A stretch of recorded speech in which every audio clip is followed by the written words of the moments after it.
नाज़रीन अस्सलाम वालेकुम। तब्दीली विद डॉक्टर दानिश के साथ हाजिर हैं।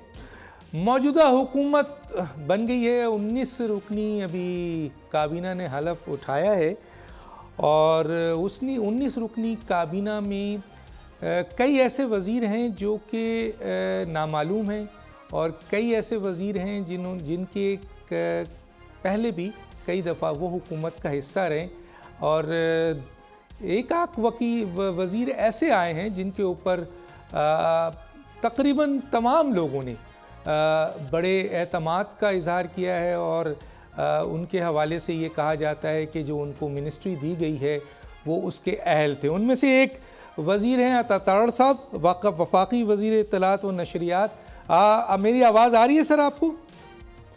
लाउड एंड क्लियर डॉक्टर साहब, बहुत शुक्रिया जी, मैं बड़ा मशकूर हूँ जनाब। अच्छा सर, मैं सबसे पहला जो सवाल मेरा होगा आपसे वो ये है सर कि ये बताइए कि GHQ में एक बड़ी अहम मीटिंग हुई है वज़ीर आज़म की और अहम वज़रा की, और ज़ाहिर है आपका ताल्लुक़ इंफॉर्मेशन मिनिस्ट्री से है, यकीनन आप भी उसमें होंगे।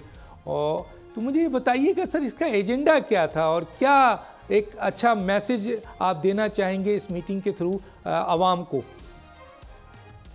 देखिए, हमेशा जब भी कोई प्राइम मिनिस्टर चार्ज लेता है तो रूटीन का पार्ट है कि उनका एक GHQ का विजिट होता है, ब्रीफिंग्स होती हैं और जो पेशा वराना अमूर हैं फ़ौज के उस हवाले से बातचीत होती है। नेशनल सिक्योरिटी के जो मेजर्स हैं उन पे बातचीत होती है, रीजनल स्टेबिलिटी पे जो इलाकाई मामलात हैं उन पे बात होती है। हमारी फ़ौज की जो तैयारी है मुकम्मल मुख्तलिफ जो थ्रेट परसेप्शन है उस हवाले से, दहशत गर्दी के हवाले से, काउंटर टेररिज्म के हवाले से, तो उस पर बात होती है। तो मैं ये समझता हूँ कि बड़ा एक फ्रूटफुल विजिट था प्राइम मिनिस्टर का GHQ का। सब्सक्राइब करें और बेल दबाएं ताकि कोई खबर रह न जाए।